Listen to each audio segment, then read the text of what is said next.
the life. The Headbangers Ball is on location in glorious sunny Portugal, and we're dedicating the entire show tonight to Iron Maiden to celebrate the release of their new live album, A Real Live One. And first up tonight, I'm joined by Steve and Dave. So welcome to you guys. Nice to see you again. And why did you decide to come down here to rehearse in Portugal? Because I think it's the first time you have. Is that right? Yes, first time. I've had a place down here for about 7 years, and Nico came down and stayed here once before and really liked it. So we just decided to come down here, and I know a lot of people down here, so it was easy to find a rehearsal place and a warm-up gig as well. So it's perfect, really. It's nice weather as well. So absolutely, why not, it's fabulous. So you're in rehearsals for your upcoming European tour, as I said earlier. How long would you actually spend rehearsing? Just a couple of weeks. We tend to rehearse for, I don't know, a week, 10 days, just instrumentally, and then Bruce will come in for the last week or so, and that's always the way we've rehearsed. So, we get everything really tight musically, and then Bruce comes in and puts the icing on the cake sort of thing. We tend not to over-rehearse. We take it to a certain point, and then we just want to keep it, kind of keeps the edge, so when we go on for the first gig, it's kind of got an edge. So we kind of draw a line from over-rehearsing and just hold it back a bit, but tight enough for the band to be firing, Of course. Can you tell us a little bit about the staging and production of the upcoming tour?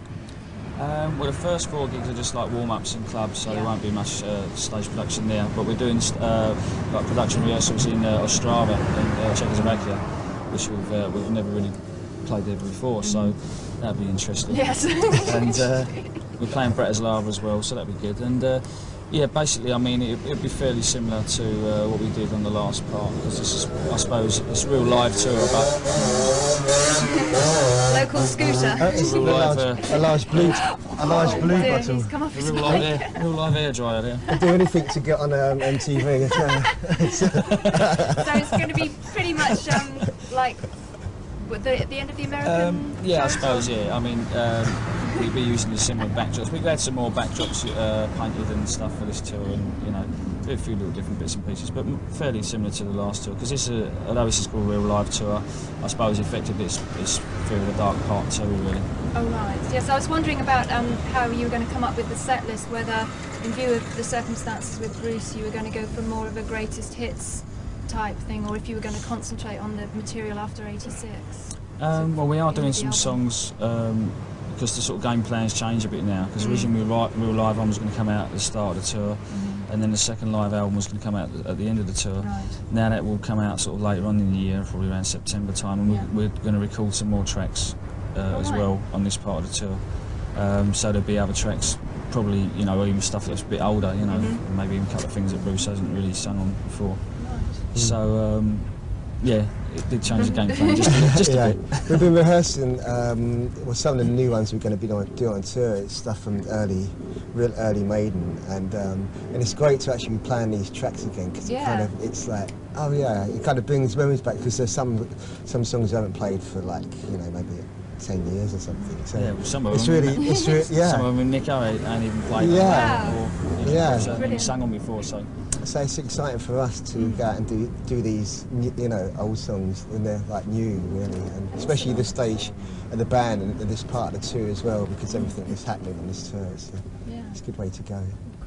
Of course. Obviously, I've got to ask you about Bruce leaving the band. And did it come as a shock to you when he told you that he was going to leave and do other things? To be honest, yeah, because it was a real surprise, the timing of it.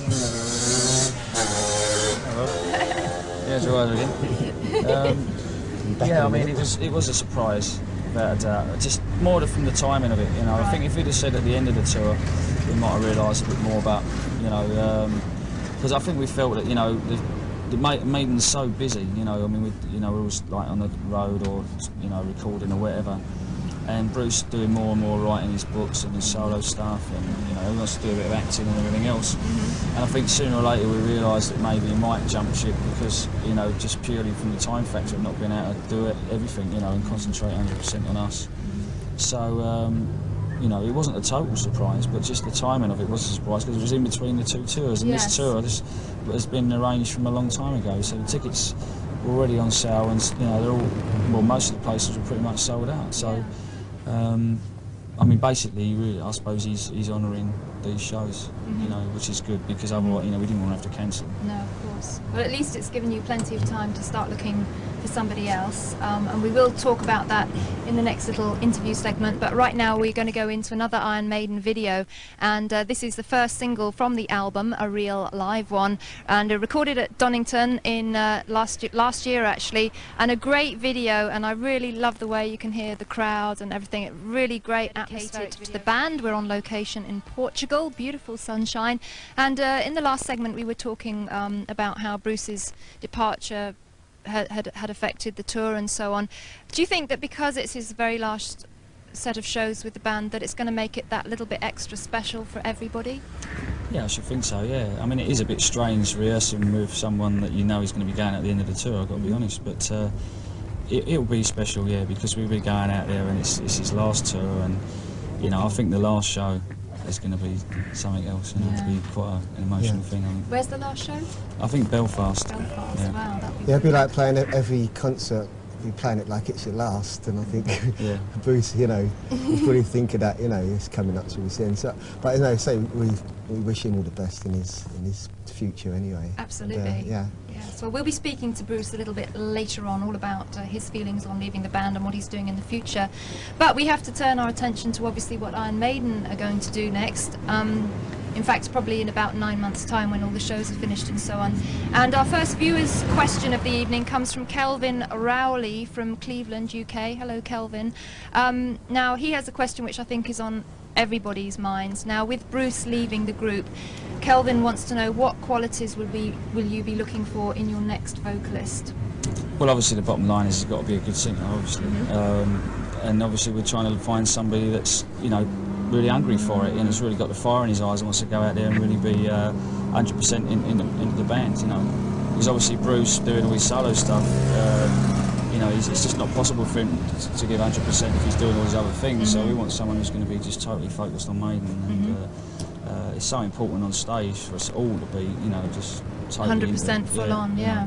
So I think if we find someone who's, you know, just really got the hunger there and really got the fire in him, I think that will be more important than even his vocal qualities. You know, although it goes without saying we want to find someone good, but you know, if someone's got a lot of charisma and really can, you know, give it some stick on stage, and I think that'll, if there's two of them that are really good, then I think that'll be the edge. Yeah, we feel there's definitely somebody out there, and really we'll know immediately. It's just having that bit of magic and that vibe, really, when you play together with someone. It's the same thing when when Yannick joined the band. It was like immediately, it was like the chemistry was there, the spark, and we knew just immediately, yes, that's right. And I think we'll feel the same way with the singer. So would you accept somebody that was completely unknown? Oh yeah, do you think? Yeah, definitely.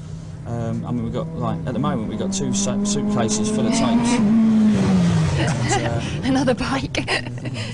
And you're literally listening so to... We're going to start listening to them, like, well, you know, after the gig, and we start going on the road on the bus, we'll start listening to them then, go through them all, and we will listen to every single tape. You know, we're not going to give it the job for someone else to do, we're going to listen to ourselves, because there are loads of tapes. But long job, isn't it? Yeah, but, you know, this is so important that we want to make sure that, you know, we don't miss anybody in case, you know, there's someone out there that is that happening. You know, we're ashamed to sort of miss out on that. Is it important to you, Steve, to find somebody you can write songs with, or is that a secondary consideration? It is a secondary consideration, really, because if the geezer's that, you know, amazing vocally and he's got everything else, it's not so important that if he's not, you know, a prolific songwriter. But yeah, it certainly would be an asset, you know, if he can write songs, because it just bring another different side to the band, and that is important, but it's not as important as being able to do everything else. I mean, overall, this is obviously a difficult time for you, but you've got to obviously look on the positive side. And do you see it as, you know, a change and a new start and bringing fresh blood into the band and that kind of thing? I mean, you've had lineup changes before, haven't you? And Yeah, you weathered could say them. that. Yeah, we've had a few changes over the years, that's for sure. I mean, how obviously this is a personally- big challenge yeah. because when you change your front man, it's a quite a big thing. Yeah. And, you know, when we changed from Paul to Bruce, it was a big thing as well. So yeah, it's a challenge, but yeah, we're really positive. In fact, we're really excited about it, and we've got plenty of time because it's all out in the open. Yeah. You know, we've got plenty of time to just, you know, look. You know, we might even drag someone up with it. Yeah. Out in the gig and give them a little audition. That's there, right, you know, yeah. You never know. But really, I fun. think it's so many things. The four of us really want to, you know, we feel so strongly about that. Maiden has got, you know, still got a ways to go yet, musically and in every way from touring. So the four of us are actually, you know, probably make us stronger. The feeling's been great, you know, the four of us rehearsing together, and you know, it's been really positive. You know, we're not thinking negatively at all. I mean, obviously when we first found out that, you know, he was going to go, then obviously it was a downer. There's no two ways about it. I mean, he's been in the band a long time, and you know, it's just you know, not good news obviously to start with, but you know, you think positively, and I think all round, you know, for him and for us, you know, it can be a real good thing. You know, I mean, he's going to go off and do what he's doing, and he's obviously into that. Good. And we're very positive. You know. Good. All right. Well, we'll talk some more in a little while, but we've got a real live one. Why did you feel that the time was right for Maiden to release another live record? Well, it's been quite a long while since the last one. I think the last one was out in '85 or something like that. So it's been a fair few years.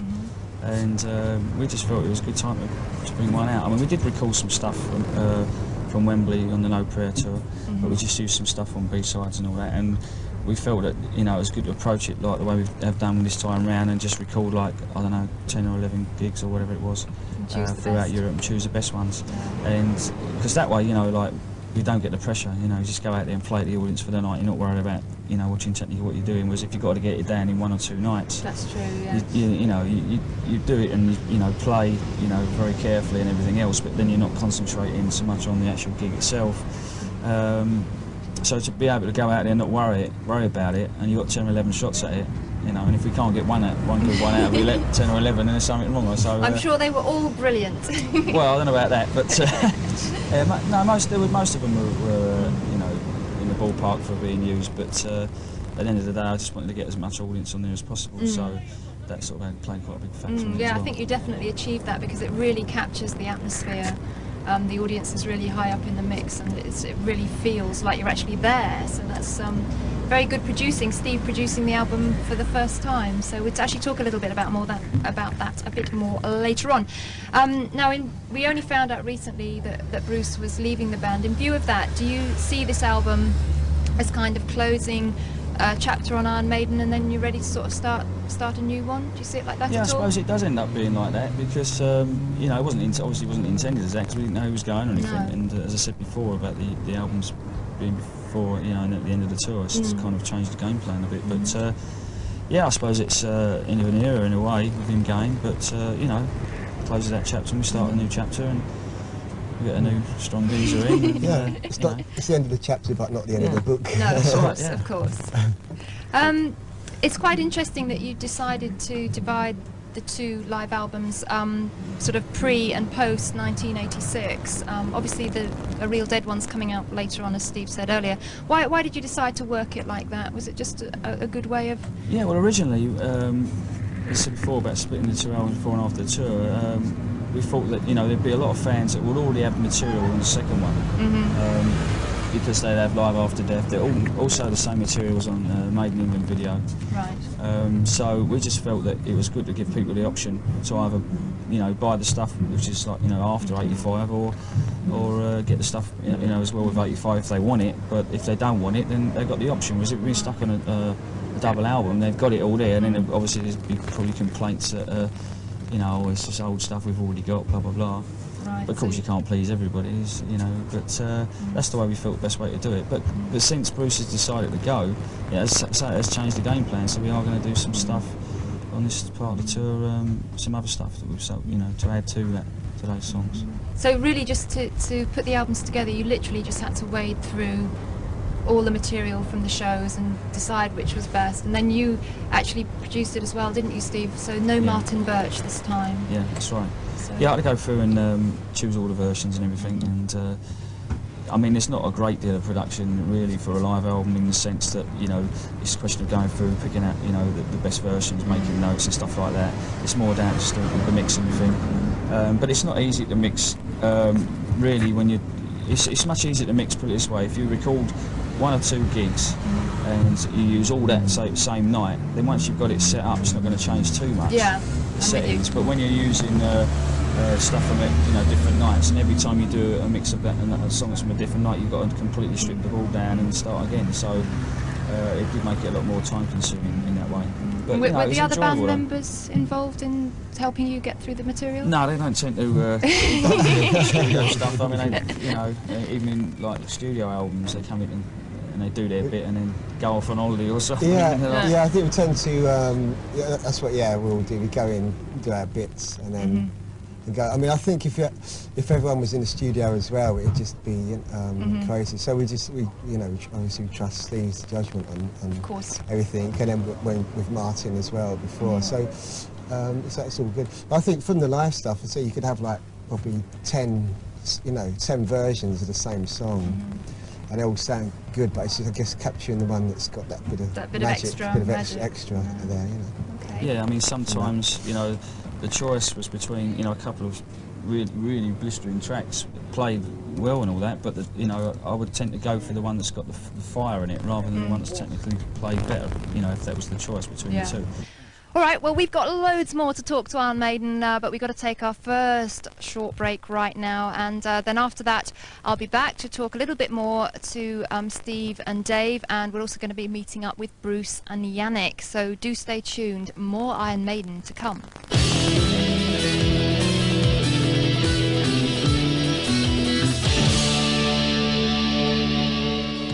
Iron Maiden are rehearsing for the upcoming European tour. We'll have a full tour dates listing at the end of the show.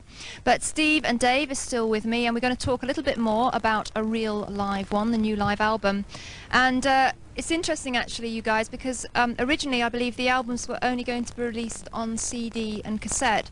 So I was wondering, why did you decide to bring out the album on vinyl? I think it's in like a gatefold sleeve. Well, there are still some countries that still use vinyl, places like Greece, places like that, so, you know, we had to bring it out on vinyl for some countries anyway, and we thought that we'd maybe bring out sort of a special edition of like a thing like similar to what Yes did, you know, with like a big package, like open out like it was like 3 albums or something. I think that's the general idea.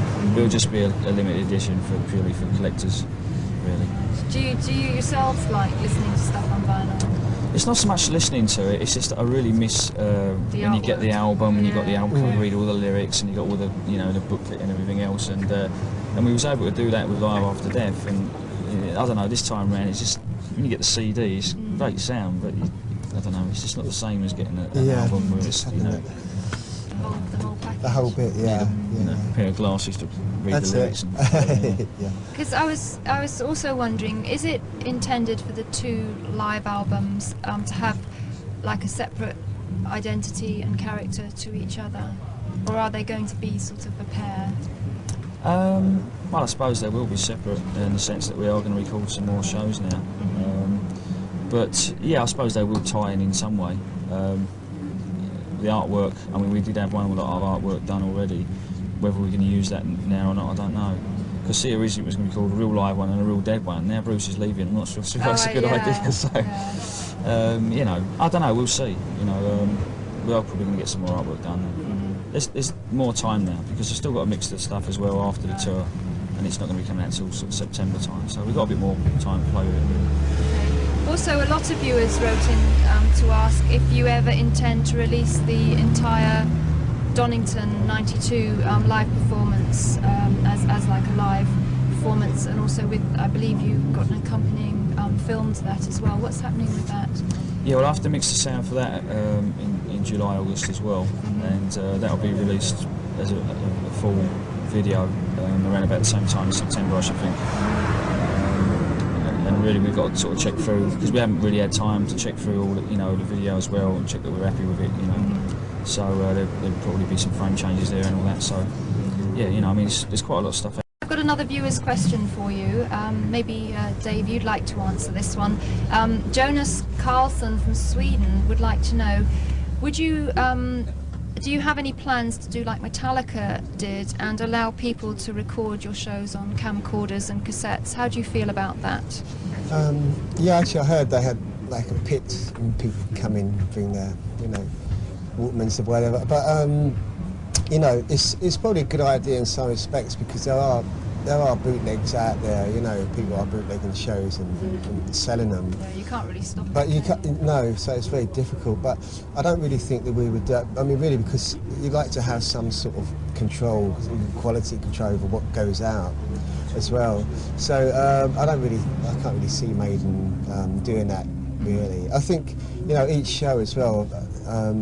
You know, people come there, get into the vibe, it's a gig, and that's it, and they've got something to remember. But a lot of times, you know, if you record it, you take it back and listen to it, and the sound and everything, you know, I think it can have the opposite effect what it's supposed to have. You shatter the illusion or the memory of the gig. Yeah, I think that's a good point. I mean, so maybe that's that side, but I don't really think we're going to be doing that. I can't see that. Okay, so watch out for the have to watch out for the actual official live footage of Donington, because of course that was a fabulous gig and we'll look forward to that. Now, do you guys like Lynyrd Skynyrd? Yeah. I thought you might, Yeah. because we've got an exclusive performance on the way, actually another live performance. You know by now it's a special edition of the Headbangers Ball dedicated to Iron Maiden and celebrating the release of Iron Maiden's new live album, a real live one. And as I said at the beginning of the show, we are going to be meeting up with all the band members, and right now it's time to talk to Bruce and Yannick, and obviously have to start with Bruce here because we've got some rather searching questions to ask you about your decision to leave Iron Maiden, Bruce. So I was wondering, at what point did you start considering to leave the band, and why did you time it as such, just to announce it fairly before the European tour?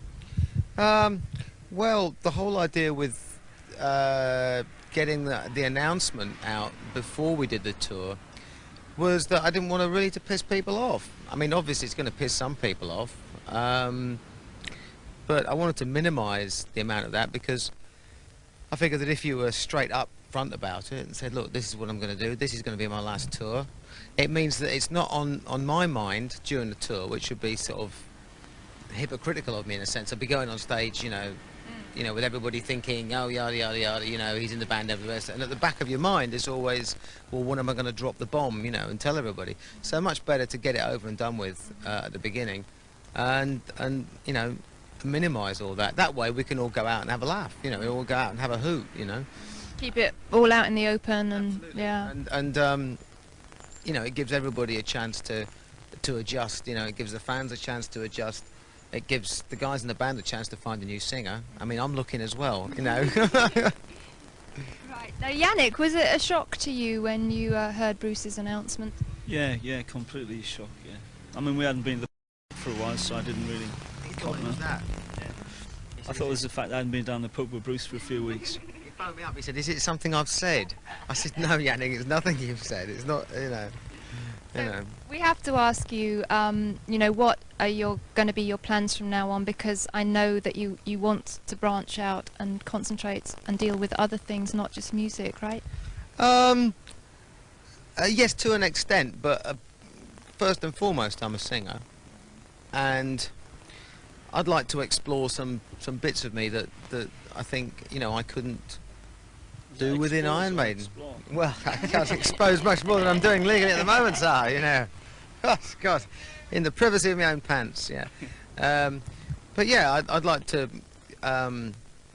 wander around and have the freedom to do some things which I can't do in Iron Maiden, for the best of reasons. You know, that Iron Maiden has its very defined style. It's, you know, very much been, you know, going down the same direction and everything, and I guess I feel that I've done as much as I can do in that context, in that environment, and there's no good me staying if, you know, the musical vibe is wanting to tug me elsewhere. It's dishonest. I think it's very important that the fans appreciate that as well, because it was, you know, we saw a lot of the press and letters to Krang and so on. People were very shocked that you were leaving, but, you know, I think it's a very brave decision for you to do that, and also I can completely appreciate, you know, your reasons. Oh, it's very scary in one sense. I mean, it's you know, I think as the end of the tour approaches, you wake up each day going, ah, no, you know, as unemployment looms, you know. Well, we're going to talk a lot more about that. This is not about me, this is about Iron Maiden, so let's just talk about Iron Maiden. Well, we do want to talk a little bit more about that, actually, because we've got some viewers' questions. Kelvin Rowley from Cleveland in the UK has a question for Yannick, and he says that after working on Bruce's solo career, was there any thought of you leaving Iron Maiden to join Bruce in his solo project? No, because Bruce had done a solo thing already with a lot of different musicians, and it's very much in a different direction. And I'm quite happy with this, the direction I'm taking now, and so that wasn't really a question. Okay, well, we're going to be talking to Yannick again a little bit later on, but in the next interview segment I'm just going to have a chat with Bruce, and we're going to talk a little bit more about his plans for the future and some of the projects that he's going to be working on. Bruce is still with me on this special edition of the Headbangers Ball from Portugal, dedicated to Iron Maiden, but we are going to take just a few moments to talk to Bruce a little bit more about his decision to leave the band, a very major decision to make, and a lot of fans have written in and they want to know why you couldn't do something like Bon Jovi did, John Bon Jovi, and sort of just take some time off for a couple of years and then come back to the band. I think people find it quite hard to understand why it's such a final decision. Well, I guess it has to do with some pretty some pretty deep-seated changes with the way I view music, really.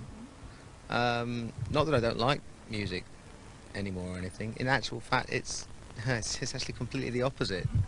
And what I found with, for example, the last thing I did, Tattooed Millionaire, as I was writing this stuff, I was holding back from doing a lot of things that I thought might have been interesting. But I was holding back because I thought, well, this is kind of, I've got to do this. I don't want to kind of piss off people, you know, especially some of the more conservative Iron Maiden fans and stuff like that. So you're always consciously thinking, well, you know, in the background, you know, this is my part-time job, and this is the big thing. This is what I do full-time. This is going to take priority and everything else. And so then we went on tour for another couple of albums, and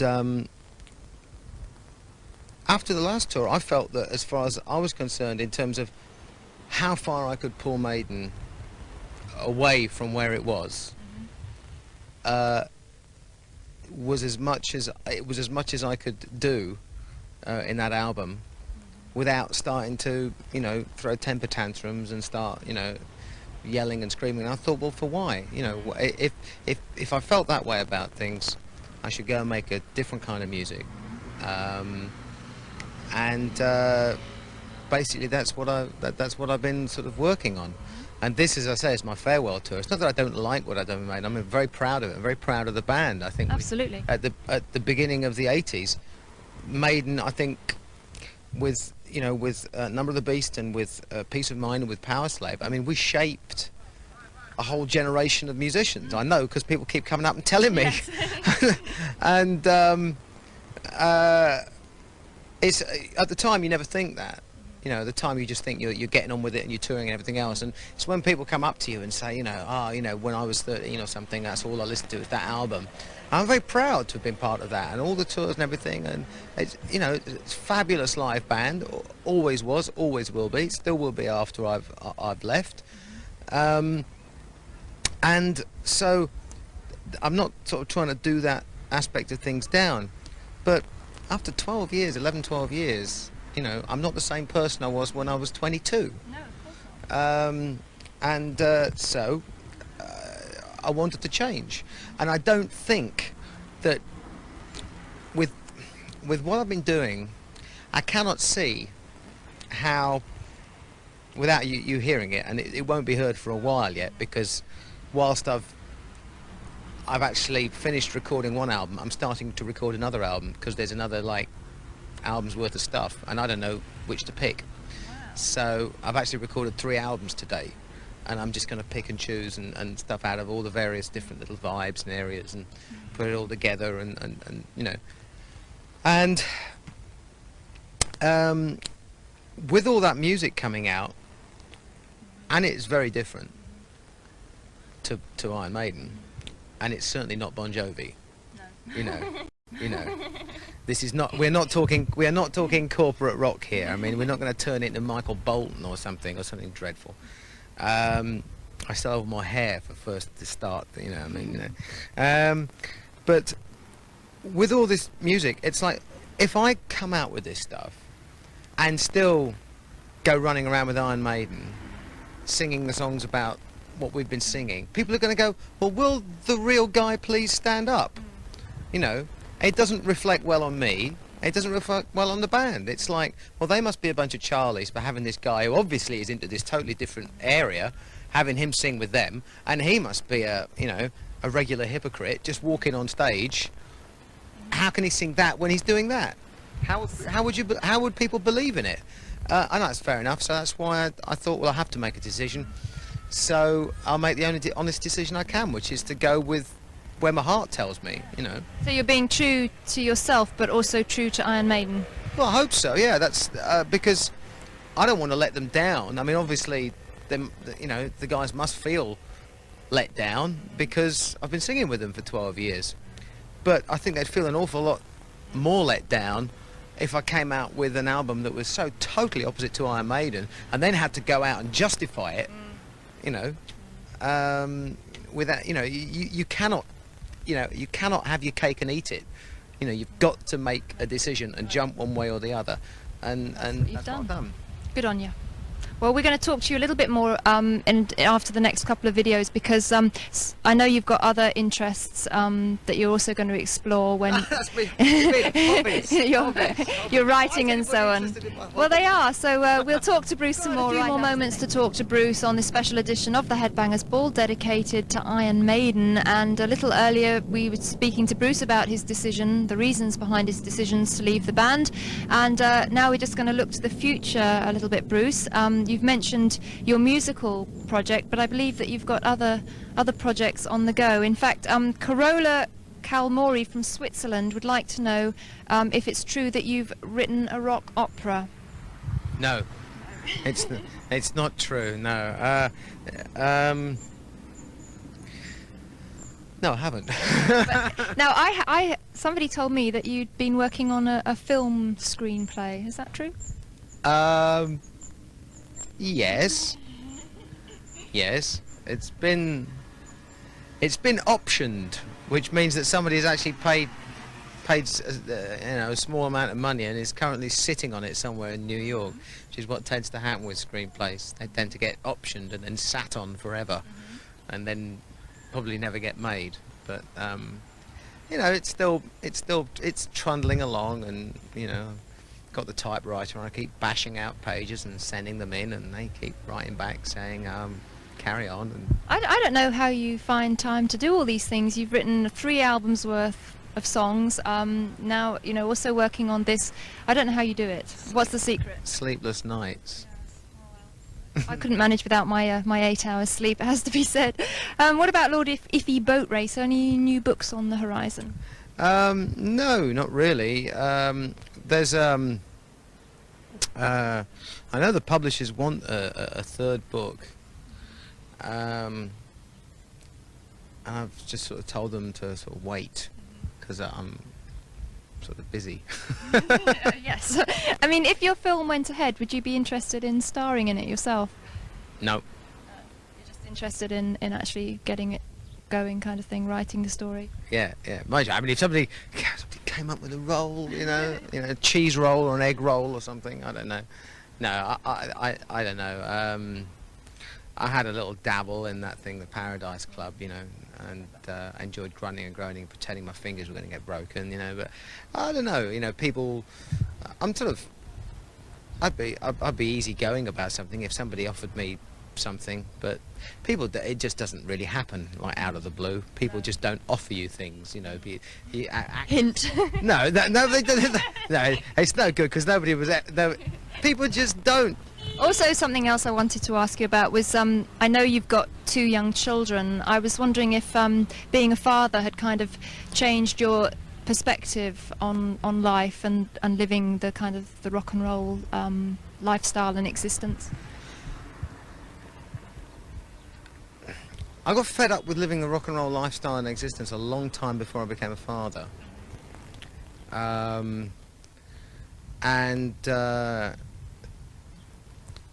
Being a father actually changed my whole outlook on existence, period, you know, because certainly in my case, there was a period of time up till I was about 24, 25, when constant activity and running around and everything seemed to be the main reason for doing things. You were doing things because you were just doing things, and the more things you did, the better it was. And then when you become a father, I figured out that that was actually the reason for doing things. That was the reason you were here, after all, and it made me a lot happier about a lot of things, but about creating things.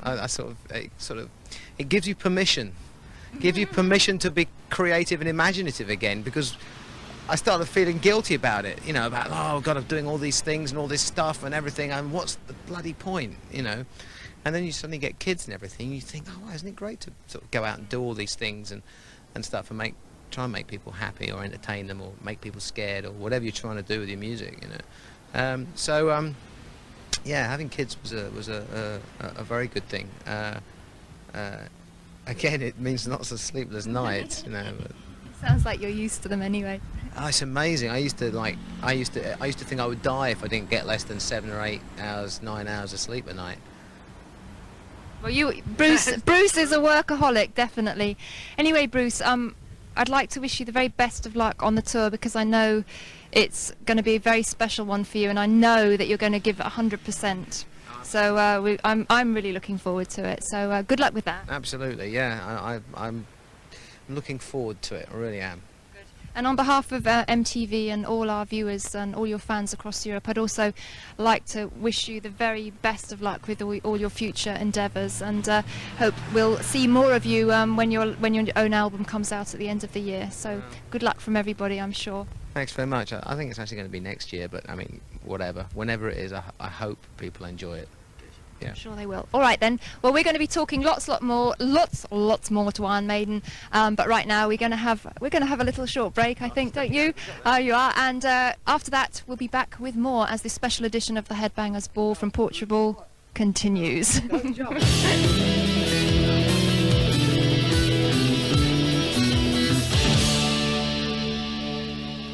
Hi there, welcome back to the Headbangers Ball. It's a real live one dedicated to Iron Maiden, and as you can see, Nico has joined me and Steve is with us again. And we just saw actually Paul Di'Anno in his new band Killers. Yep. Well, I was going to ask you that actually. I've got a few more viewers' questions actually, and with regards to that, Dawn Firth from Sheffield wants to know, are you still on good terms with the past members of the band? Yeah, I think so. When we see them, we don't get very much chance to see anyone. We saw Paul at Donington, and it was a guitar player who came down before Davy's time. What's that geezer's name? There's been loads of them. There's a couple of them actually. Yeah, well, all them geezers, they came down to the gig. It was nice to see him. Paul was looking pretty good, wasn't he? You know, and less up here. I've still got mine. Look, oh, you've eat right out, Paul. Yeah, but you're older than him. I know, and I've still got my hair. Oh well. Oh. And yeah, it was nice. I haven't seen Clive very much, have we? I ain't seen him in a couple of years. He did come to a party at my place about 3 years ago, but I ain't seen him since. What party was that then? Didn't invite me. Well, you was away, weren't you? Oh, okay. That's all right then. So there you go, Dawn. They are on good terms with all the past members of the band, even if they don't get to see them too often. Richard Newell from Swindon would like to know, a historical question, I guess. Why did Dennis Stratton leave the band? Harry? Pass the buck, eh? Well, I suppose you weren't. all right, Richard, good question, mate. None of us can answer it, but good question anyway. I suppose music. His legs went, didn't really, wasn't it? His legs went. Oh, you weren't there, was you? No. Yeah, he was more into the Eagles and stuff like that, more sort of lightweight stuff, commercial stuff. Yeah. So, you know. So the time time-honoured musical differences was the case there. Yeah, actually, I did some demo sessions with Lion. It was Lion Knight, wasn't it? Yeah, it was Lion Knight. Did I say that right? Yeah. Oh, right. And yeah, I did some sessions with him, and it was definitely not real. It wasn't power rock. It was more melody and all that sort of stuff. It's good stuff, man. I think it shows because I mean, after he left us, he went off and played in quite a few different bands, and it was all commercial stuff. So I think he was doing more what he wanted to do, you know. Fair play, fair play. Who's next? Right, no. No, not now. I mean, who are we going to talk about? Actually, yeah, you can give us your guide to the new singer in Iron Maiden, the criteria, yes. Oh, most definitely. Well, this is it. The first one is that he's got to be able to play soccer. Midfield preferably, but we do need a goalkeeper. He's trying to get me out of retirement. I know, but he's trying to get me out of retirement. But West Ham supporter? no, most definitely not. Hotspurs maybe, but You're fired. the new drummer. There's a new drummer still being. Quite all these years, and you have to go and do it in front of all these people. I know, it's terrible. Isn't it? Well, you're fired. Hey? Oh, God, all right. Now, Well, that's the first one, football player, right? No, wait a Criteria second. for the new drummer is Right, no. He's got to be able to down a pint. Well, it was guitarist with 5 seconds, singers are 4 seconds, and being able to sing might help. But you know, those two are the first and second. I was. Well, I meet the first two criteria. Do you? Handsome. Well, we were talking about thinking of recruiting a female singer. Not. We've all liked to play with female singers, just of for course. the auditions, you know what I mean? Yeah. Just So you got the job, Vanessa. There you go, exclusive news. No, being serious, we've got a question from a Swedish viewer, Henrik Bringas, and he would like me to ask this to Steve. He wants to know, can you actually read music, and do you write your songs down in notes? If not, how do you write them down? no, I can't read music. Never been able to read music. I did music at school for a couple of years, but I thought it was really boring at that time, and I didn't learn anything really. So no, you don't need to. You can play by ear, and you only really need to read music if you're going to be a session musician. And I don't intend to be that. No, most definitely not. So how do you actually write them down? Does somebody else transcribe the songs or whatever? I'll just stick them down on tape and then work all the bits out and make sure they all work, you know, sort of lay it up over the top of each other and then I'll just show them the rest of the band and, you know. Yeah. There's some geezer down at Chapel Music gets a little machine out and he writes it out. Yeah. So there you go, Henrik. There's your answer. Very quickly, Sean Kelly, who describes himself as a disappointed Welshman, Oh dear. would like to know, why aren't you playing any shows in Wales on the tour? Oh, I see. That's sort of disappointing because we're not playing. Oh, that's nice. I don't know. Why aren't we going down here? I don't know, we should be, shouldn't we? It's out of order, I agree. Totally out of order, and next tour we'll make up for it. Yeah, we will. With a new geezer. With a new geezer. Yeah. Yeah, also, we'll have a word with John Jackson, sort him out for not putting us a gig in down here. Yeah, we'll have a word with him for you. Back on that one. Yeah. It's the agent's fault. John It Jackson, is, yeah. out of order. All right. Great. Well, we're going to leave the beach now, and next time you see us, we're going to be up at a very famous place in Portugal, and that's Eddie's Bar, and it's actually... oh, God. And, well, yes, go on. While all this going on, we'll see some classic Iron Maiden on video.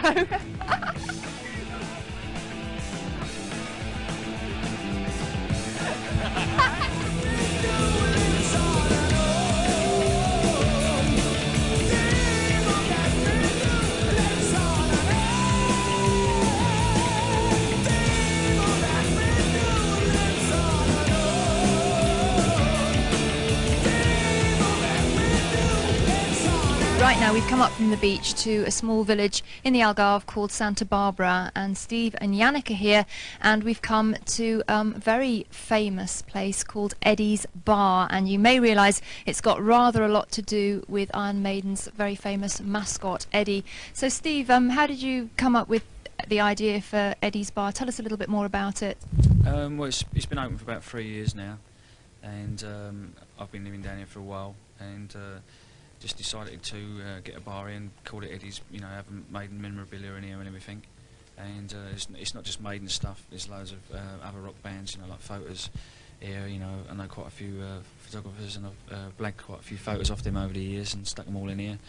And it's good for any rock fans to come in here and watch a few rock videos and listen to good music and, you know, just have a look around at the memorabilia and everything. And, you know, it's a good atmosphere in here and everything. And it's a bit of an oasis down here, really, because there's not too many other rock places down here. Can Eddie be seen occasionally here? Yes, he hangs around here. Yeah. That's the odd drink, I think. 4 or 5? But he doesn't pay. He doesn't pay for the drinks. Well, he shouldn't have to really, should he? But anyway, Do fans from around Europe manage to find their way here, because it is a bit out in the country, isn't it? It's a bit of an out-of-the-way place, but it's only really about 15-20 minutes from the airport, from Faro Airport. So yeah, I mean, it's not an easiest place in the world to find. It's not really a touristy sort of place. Quite a small village here, but yeah, there's been a lot of Brits here, and Scandinavians and Dutch and Germans, and even a few Japanese. And yeah, it's great. I mean, everyone that seems to come here, you know, seems to enjoy themselves when they're here. So, you know. Well, I certainly have. I was here last night. It was great. And Metallica have been here, haven't they, as well? So that's pretty cool. I was actually going to ask some questions now from viewers concerning Eddie. And Frank Gertz from Belgium would like to ask you, where did Eddie come from, and why is he called Eddie? Well, originally, Eddie came from just an ugly face, one of the road crew. We still can't figure out which one it was. No one had owned up to it. And we used to have an old, like a kabuki mask in the old days in the pubs and that. And used to have blood come out the mouth and everything. And it was just a mould of someone's face, pretty ugly. Yeah, and we used to call it Eddie the Head. And it just went from there. And we had the first album artwork done. It just sort of expanded from that and became Eddie. And of course, you know, he's ultra famous now, isn't he? He is. And there's so many different kind of incarnations of him over the years as well. Have you got a particularly favourite Eddie? I think my favourite one is probably, well, there's two of them really. I like the Trooper one a lot, and also I like the cover for Ace's Eye. That's a really good one. But I mean, most of them are really good, you know. Okay, well, we've got another question about Eddie, and Stephen Stewart from County Antrim in Ireland noticed that Eddie didn't put in an appearance on the singles To Wasted Love and From Here to Eternity, and he wants to know, do you still feel that Eddie is as relevant as he used to be, or are you just occasionally taking a break from him? Yeah, well, those ones in particular, we had some good shots done at the video shoot and everything From Here to Eternity, all right, and same thing with the video shoot on Wasted Love. Just thought we'd have something a little bit different. And in the past, we have had other covers with us actually on it, although we prefer not to be on them, to be honest. He was on holiday for those, wasn't he? Yeah, just went on holiday. He's probably down here. Yeah, he comes here for his holiday, right? Yeah, yeah. Okay. Every now and again. Brilliant. Well, we just saw the Almighty video a little bit earlier, and I just wanted to quickly ask you, they're obviously going to be on tour with you. Was it important to you to have a British band with you on tour, or is it just that you like them? Yeah, it's very important to have a British band. I mean, no one's shouting for British bands at the moment. And what with the Almighty and Gun, Wolfsbane and Fun and people like that, you know, they're all good bands, they all need a shot, and they've all supported us at one time or another.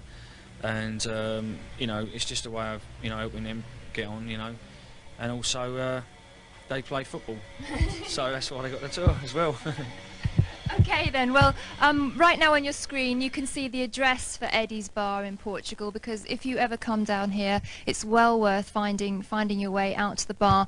And as Steve and Yannick said, there's lots of memorabilia here, lots of great photographs of all eras of Iron Maiden and other bands. And there's also some stage props, and you can see the mummies that featured on the Power Slave tour. So do come down to Eddie's Bar if you're in Portugal at all. We're going to take another short break now, but stay tuned. We'll be back with Yannick and Steve and more viewers' questions as the Headbangers Ball from Portugal with Iron Maiden continue. Take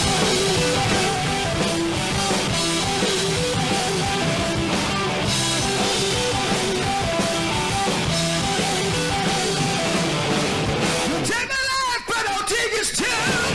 The fire must get, but I'll run you through. So when you're waiting for the next attack, you better stand, this will turn you back. The time begins. On this battlefield of the winds, this motherfucker smoking monsters bad. I'm the pumpkin in the stand.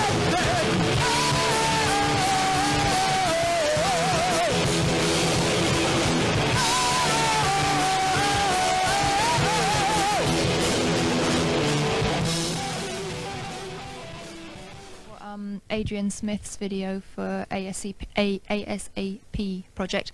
Are you still in touch with Adrian? Do you know what he's up to these days? Yeah, we're still in touch with him.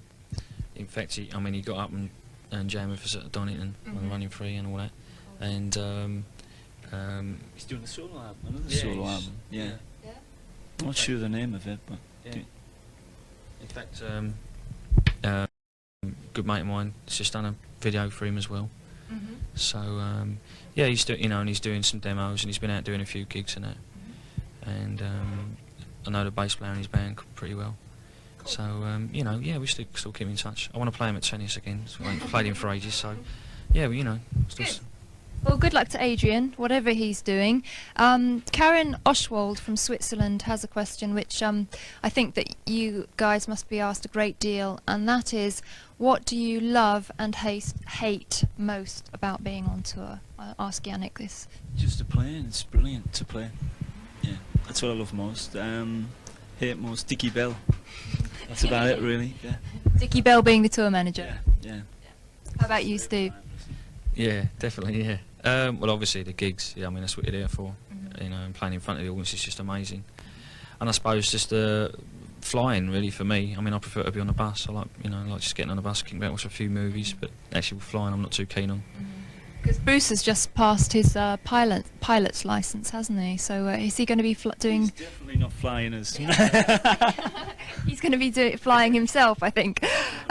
Right, and Blake Maltby from Aylesbury in Buckinghamshire. That's where I was born, by the way, if you want to know that. Would any other members of Iron Maiden consider ever doing a solo project? Yeah, I suppose we consider it, but I mean, it's got to be, based around time when, Maiden's not doing anything. I mean, Maiden comes first, and so, and that's the reason why Bruce is going, because he ain't got time. Maiden's so busy all the time. But yeah, I mean, no one's in any rush to do any solo stuff, really. Because I know, Steve, that you're quite keen on helping up-and-coming bands and doing some producing and stuff. Is that another side of the business that could interest you more in the future?